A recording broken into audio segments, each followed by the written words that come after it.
श्री गणेशाय नमः। वैसे तो हर महीने में आने वाली चतुर्थी का अपना महत्व होता है, पर वैशाख महीने में आने वाली चतुर्थी का हमारे हिंदू धर्म में विशेष महत्व होता है। इस दिन वैशाख चतुर्थी का व्रत रखा जाता है और चौथ माता की पूजा की जाती है। साथ ही चौथ माता की व्रत कथा सुनी जाती है। तो आइए सुनते हैं चौथ माता की व्रत कथा। एक नगर में एक सेठ सेठानी रहते थे। उनके एक बेटा व बहू थे। बहू बर्तन साफ कर पानी डालने नीचे जाती तो पड़ोसन पूछती, आज खाने में क्या खाया? तो वह कहती, बासी कुसी तरबासी। एक दिन जब वह बर्तन साफ कर पानी फेंकने गई तो रोजाना की तरह पड़ोसन ने पूछा, आज खाने में क्या खाया? तो उसने वही रोज वाला जवाब दिया, बासी कुसी तरबासी। उस दिन सेठ के बेटे ने उसकी बात सुन ली और मन ही मन सोचने लगा, अभी तो यह गर्मा गर्म भोजन करके आई है, फिर ये पड़ोसन को बासी क्यों बता रही है। दूसरे दिन उसने अपनी माँ से कहकर खीर खांड का भोजन बनवाया। माँ व बेटा बहू ने साथ बैठकर प्रसन्नता के साथ भोजन किया। बहू बर्तन साफ कर पानी डालने नीचे गई तो पीछे पीछे उसका पति भी गया। आज भी हमेशा की तरह पड़ोसन ने पूछा, आज खाने में क्या खाया? तो उसका वही रोज वाला जवाब था, बासी कुसी तरबासी।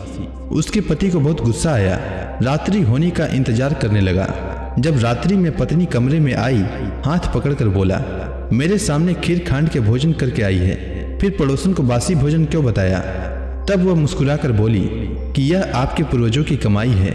यह धन ना आपने कमाया ना आपके पिताजी ने, तो हुई ना बासी। यह सुनकर उसने परदेश जाने का विचार कर सुबह उठकर माँ से बोला, माँ मैं कमाने के लिए परदेश जाऊंगा। तब माँ ने कहा, अपने पास बहुत धन है, तुझे परदेश जाने की क्या आवश्यकता है? लेकिन वह नहीं माना और माँ की आज्ञा लेकर वह कमाने के लिए परदेश चला गया। वहां उसको एक सेठ के यहाँ नौकरी मिल गई। कुछ समय में ही उसने सारा काम काज संभाल लिया। सेठ का विश्वास पात्र बन गया। सेठ अपना सारा कारोबार उसे सौंप कर तीर्थ यात्रा पर चला गया। इधर सास ने बहू से कह रखा था कि परिंदे का पानी और चूल्हे की आग कभी मत बुझने देना, परंतु एक दिन चूल्हे की आग बुझ गई। बहू पड़ोसन के घर अग्नि लेने गई। उसने देखा कि पड़ोस की औरतें बैसाख की चौथ माता की पूजा कर रही थी। उसने पूछा, आप यह किस माता का पूजन कर रही हैं और इस पूजा को करने से क्या फल मिलता है? तब पड़ोसन ने कहा, यह चौथ माता का व्रत है। इस व्रत को करने से स्त्रियों को अखंड सौभाग्य, उत्तम रूप, गुणवान संतान, सुख तथा बिछड़े का मिलन होता है। तब उसने बताया, मेरे पति परदेश गए हैं, मैं भी चौथ माता का व्रत करना चाहती हूँ, पर मेरी सास मुझे घर से बाहर नहीं आने देती है, तो मुझे कैसे मालूम चलेगा कि चौथ का व्रत कब आया? तब पड़ोसन ने कहा, बहू तुम रोजाना एक डिबिया में एक दाना गेहूं रखते जाना। जब 30 दाने हो जाएं, उस दिन चौथ माता का व्रत रख लेना और शाम को चौथ विनायक जी का पूजन कर चंद्रमा का अर्घ्य देकर फिर खाना खा लेना। साहूकार की बहू को पड़ोसन के कहे अनुसार व्रत करते बहुत समय बीत गए। चौथ माता ने सोचा कि यदि इसकी नहीं सुनी तो मुझे मानेगा कौन?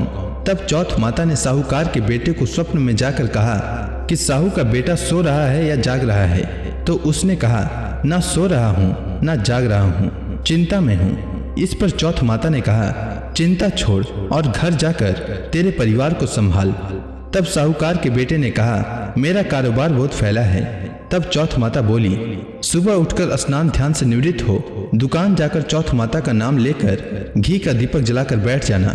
जिसको लेना है ले जाएगा, जिसको देना है दे जाएगा। सुबह उसने वैसा ही किया और देखते ही देखते हिसाब हो गया और उसने घर जाने की तैयारी कर ली।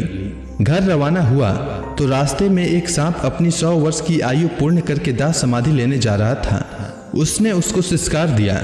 सांप ने गुस्से में कहा, मैं अपनी आयु पूर्ण करके मुक्ति पाने जा रहा हूँ, तूने मुझे टोक दिया, इसीलिए अब मैं तुझे डसूंगा। इस पर साहूकार के बेटे ने कहा, मैं 12 वर्ष बाद अपने घर जा रहा हूँ, मैं अपनी माँ व पत्नी से मिल लूँ, तब डस लेना। तब सांप बोला, तू घर जाकर पलंग पर सो जाएगा। तब उसने कहा, मैं अपनी पत्नी की चोटी लटका दूंगा, उस पर चढ़कर डस लेना। घर पहुंचा तो वह उदास था। बेटा कुछ बोला नहीं, लेकिन उसकी औरत होशियार थी। सब बात पता करके उसके कमरे की एक सीढ़ी पर दूध, दूसरी पर चूरमा, तीसरी पर बालू रेत, इत्र, फूल आदि रखकर चौथ माता से प्रार्थना की, हे चौथ माता, मेरे पति के प्राणों की रक्षा करना। अर्धरात्रि में सांप आया और दूध पिया, चूरमे व बालू मिट्टी में किलोले करा, पर बोला, साहूकार के बेटे की बहू सुख तो बहुत दिया, पर वचनों का बंधा हूँ, डसूंगा तो जरूर। तब चौथ बिंदायक जी ने सोचा, इसकी रक्षा तो करनी चाहिए। तब चौथ माता तलवार बनी, बिंदायक जी ढाल बने और सांप के टुकड़े हो गए। सांप की पूंछ का टुकड़ा उसकी जूती में जाकर गिर गया। सांप ने सोचा, डसूंगा तो जरूर। तब उसकी पत्नी रोज कीड़ी को आटा डालती थी। तब सब कीड़ियों ने मिलकर उसकी पूंछ को खोखला कर दिया। साहूकार के बेटे को नींद नहीं आ रही थी। वह अपनी पत्नी के साथ चौपड़ पासा खेलने लगे। सुबह देर तक जब बहू बेटे नहीं उठे तो साहूकारनी जगाने गई तो सीढ़ियों पर खून ही खून देखकर जोर जोर से रोने लगी कि मेरे बेटा बहू को किसी ने मार दिया। रोने की आवाज से बेटे बहू उठ गए और बेटे ने कहा, माँ हमारा बेरी दुश्मन मरा है, यहाँ सफाई करवाओ, तब हम बाहर आएंगे। माँ ने वहाँ सफाई करवाई। बेटा बहू नीचे आए। बेटे ने पूछा, मेरे पीछे से किसी ने कोई धर्म पुण्य किया क्या? तो बहू ने हामी भरी। तब सास बोली, तू 4 समय खाना खाती थी, तूने क्या धर्म किया? तब बहू बोली, मैं चौथ बिंदायक जी का व्रत करती थी। 1 समय का खाना पानी वाली को देती, दूसरी बार का गाय के बछड़े को, तीसरी बार का जमीन में गाड़ देती और चौथी बार का चांद को अर्घ देकर स्वयं खा लेती। मैंने बनिए की दुकान से पूजा का सामान मंगवाया, उसका हिसाब कर देना। सास ने पानी वाली से पूछा तो उसने कहा, महीने की हर चौथ को मुझे खाना देती थी।